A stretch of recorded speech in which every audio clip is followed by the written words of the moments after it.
Assalamualaikum warahmatullahi wabarakatuh. Perkenalkan, nama saya Kanisa Dila Kabila, NPM 240110170029. Di sini saya akan menjelaskan mengenai application Active Packaging. Pasti di sini teman-teman akan penasaran bukan mengenai application Active Packaging? Yuk kita simak videonya.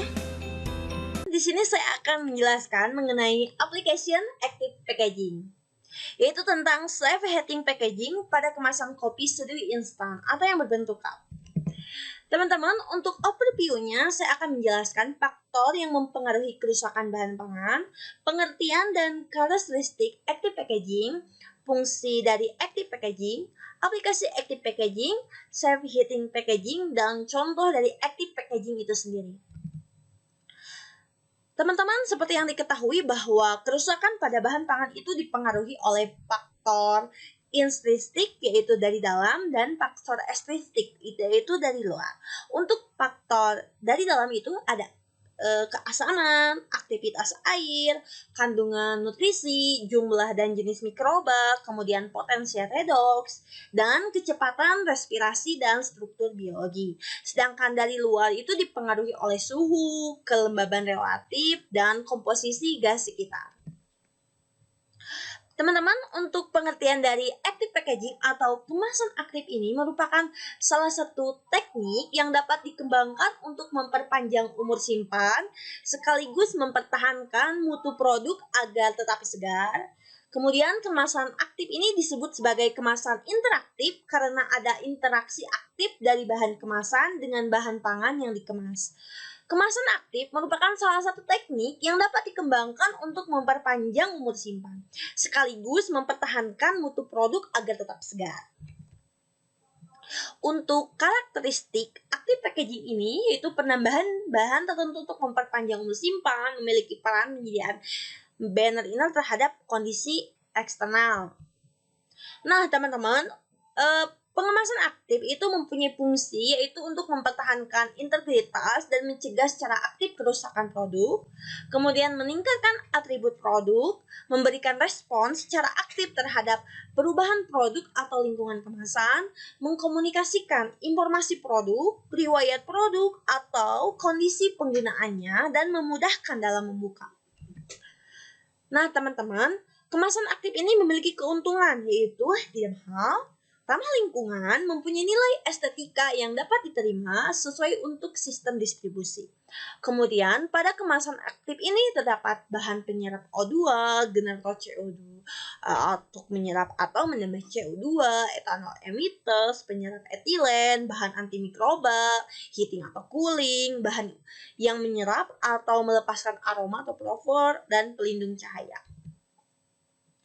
Nah, teman-teman, untuk application active packaging ini yaitu kemasannya itu dapat menyerap oksigen, namun memiliki kelemahan yaitu penggunaannya itu bahan penyerap O2 itu di dalam saset itu, sehingga konsumen harus hati-hati agar sasetnya itu tidak termakan. Kemudian juga tidak mudah sobek sih buat sasetannya.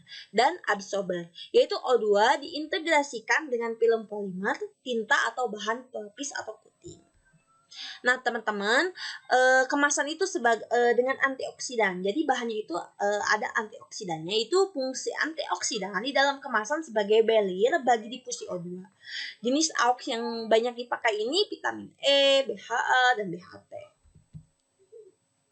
Nah, bahan kemasannya itu ada bersifat enzimatis, yaitu penambahan enzim kolesterol reduktase pada kemasan susu dapat mengurangi risiko kelebihan kolesterol. Jadi si bahannya itu ditambahin dengan enzim kolesterol reduktase. Kemudian penambahan enzim laktase pada kemasan susu mengurangi kandungan laktosa si susu tersebut. Nah, teman-teman, si bahan kemasannya itu dengan antimikroba. Nah, antimikroba ini yang dicampur dengan bahan kemasan ke dalam kemasan itu. Bahan kemasannya itu komersial dengan antimikroba, partikel keramik dengan komponen aktif, aluminium, silikat, dan perak, bubuk kering yang dibuat dengan menggantikan antimikroba, tembaga atau perak pada atom kalsium dan hidroksiapatit, geolit sintesis dan perak, tembaga dan mangan pangan atau nikel dan perak yang mengandung zeolit, dan magnesium oksida dan zinc oksida atau bakterisida dan bakteriostatis. Nah, teman-teman, bahan kemasannya itu sebagai pengikat aroma. Nah, fungsinya itu untuk mengikat aroma atau bau yang tidak diinginkan dari bahan pangan. Aroma bau tidak diinginkan berasal dari dehidrasi komponen pangan atau karena absorpsi bau dari lingkungan. Misal, poliamida dan selulosa ester mampu mengeluarkan limonin yang terasa pahit pada jus jeruk, dan pelapisan botol plastik dengan selulosa triacetat mengurangi kadar limonin 25% selama 3 hari. Nah, selanjutnya film yang sensitif terhadap suhu kemasan yang dapat mengendalikan suhu. Nah, terdiri dari 2, yaitu safe cooling. Pada safe cooling ini untuk kemasan bir misalnya dan minuman ringan menggunakan panas laten penguapan air untuk menghasilkan pengaruh mendinginkan. Metode lain dari safe cooling ini yaitu amonium klorida dan amonium nitrat yang dimasukkan ke dalam ruangan kosong dari kaleng itu. Jika tercampur dengan air campuran akan menyerap panas dan menurunkan suhu produk. Selanjutnya itu safe heating, yaitu kemasan yang dapat memanaskan sendiri suhu di dalamnya ketika kemasan dibuka. Misalnya pada minuman kopi, sop, sayur sop gitu loh, mie instan gitu. Kemudian selanjutnya yaitu aplikasi active packaging. Saat ini di pasaran tersedia jenis kemasan yang dapat memanaskan sendiri produk pangan di dalam kemasan tanpa bantuan pemanas dari luar. Dengan menggunakan kemasan yang dapat memanaskan sendiri, kemasan dibuka, maka pangan tersebut tidak perlu lagi dipanaskan sebelum dikonsumsi. Kemasan ini dikenal dengan istilah safe heating packaging. Nah, teman-teman, safe heating packaging ini banyak digunakan pada produk pangan yang umumnya disantap dalam kondisi panas seperti kopi, sop, dan lain-lain. Prinsip pemanasan didasarkan pada teori bahwa jika bahan-bahan kimia tertentu tercampur, maka akan dihasilkan panas. Berikut ini adalah contoh dari safe heating. Nah, teman-teman, pada gambar tersebut dijelaskan bahwa